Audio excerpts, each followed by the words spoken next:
Welcome to your handy lesson of today, in which we're going to talk about pragmatics. Let's go for it. Okay, well, pragmatics will include something that is called cohesion and discourse. And the contents that we have here, they are, firstly, the definition of pragmatics. Then we're going to go through cohesion and discourse, which is subdivided into reference, lexical cohesion, conjunction, substitution, and ellipsis. During this video, we will only concentrate our attention in the reference part. We're going to reach until all the references, the reference patterns. In the next videos, we will continue doing the next patterns of cohesion and discourse. Okay, so let us start. Firstly, what is pragmatics?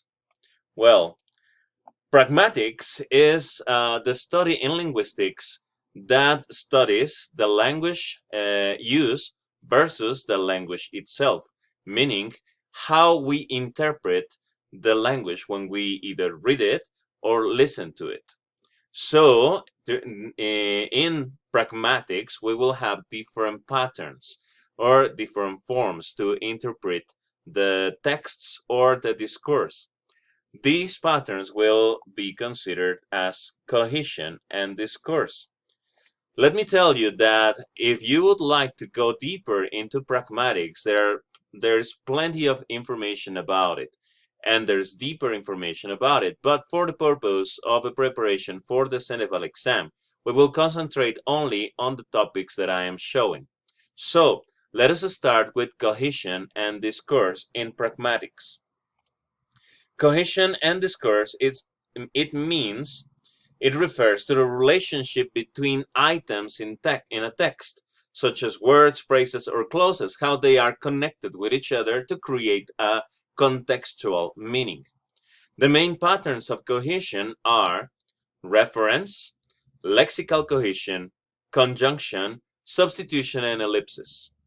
As I said before, in this video, we're only going to concentrate on reference and its patterns. Okay, reference is one of the patterns of cohesion, but reference itself is subdivided into anaphoric, cataphoric, exophoric, and homophoric reference. What is reference? Well, reference refers to the situation where the identity of an item can be retrieved from either within or outside a text. There are 4 different patterns, which I already mentioned: anaphoric, cataphoric, exophoric, and homophoric references. Let us start then with anaphoric reference. Okay, anaphoric reference, it's also called anaphora. And this is a figure of a speech in which words repeat at the beginning of successive clauses, phrases, or sentences. Also, it means that something has already been mentioned previously in the text. For example, it says here, Lucy went to the cinema. She was happy. Okay, an anaphora is when Lucy is repeated in the next sentence. We could either say it with both the name or substituting into the pronoun. So we could say Lucy went to the cinema. Lucy was happy. That's still an anaphora. But we can substitute the name Lucy into a pronoun. Lucy went to the cinema. She was happy. Lucy went to the cinema. Her boyfriend bought the tickets. This is another form of anaphora. Her boyfriend is referring to the boyfriend of Lucy. Okay, and the last example, I broke my phone. I have to buy a new one. One is anaphorically referring to phone. So an anaphora is when something is mentioned, or when something that is mentioned is referring to something that had already been mentioned before. Another set of examples. Let's take a look at this text. It says his father, Nick Begich, won an election posthumously. Only they didn't know for sure that it refers to the fact that he won the election. So it is an anaphora to winning an election. for sure that it was posthumous because his plane just disappeared. It still hasn't turned up. It is referring to something previously mentioned, his plane. It's why locators are now required in all US planes. It is why, it means to the fact that just disappeared. These are other type of examples of anaphora. Cataphoric reference. It is also called cataphora and means that a word in a text refers to another later in the text.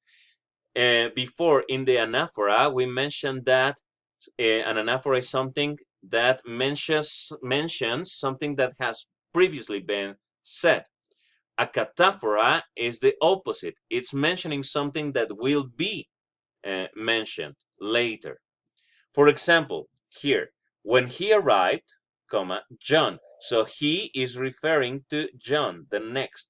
He has not been mentioned before. He will be mentioned. When he arrived, John noticed that the door was open. Okay? Then, this is another example. Tom said that he was going home.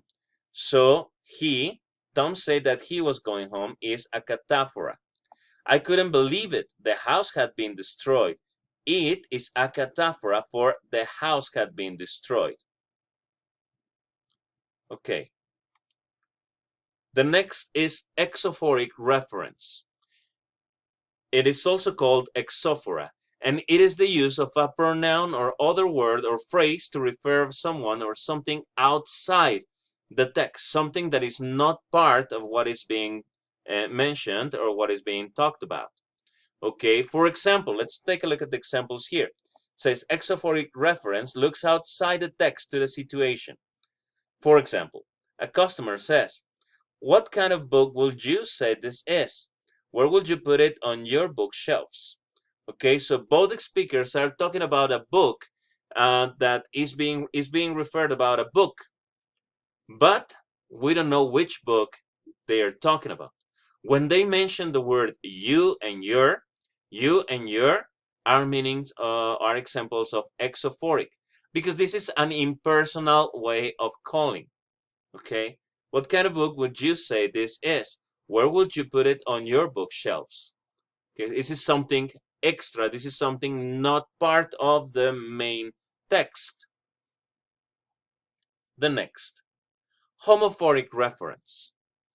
Okay, homophoric reference, or also called homophora, is the kind of reference that talks about something that's culturally known. Okay, so it is not part of a text, or we can infer the meaning because of our general culture knowledge. For example, in this example shown here, it says the queen may be determined by the country in which it is spoken, because there are many queens throughout the world. So if we were in the United Kingdom and we said the queen, we refer to Elizabeth II. But if we are in the Netherlands and we say the queen, we're referring to the Queen of the Netherlands. So this is part of something that is culturally or popularly known. That is homophoric reference. Well, it is time to practice. And as usual, I would like to give you an assignment. I would like to give you an assignment before we finish this video. Your assignment will be to investigate more examples about each one of the references that we have seen, such as anaphora, cataphora, exophora, and homophora. Okay, and you have your practice here, your activity practice here on EducaPlay. And let me tell you, when you click on the link in your PDF, it will direct you to EducaPlay. You will have to match the columns. You will have to match the examples. Okay, you will click on one example and it will tell you this is an anaphora. So you will have to find another example of anaphora to match them. And so on until you reach all of them. Well, I hope you have enjoyed this video and I'll see you in our next lesson.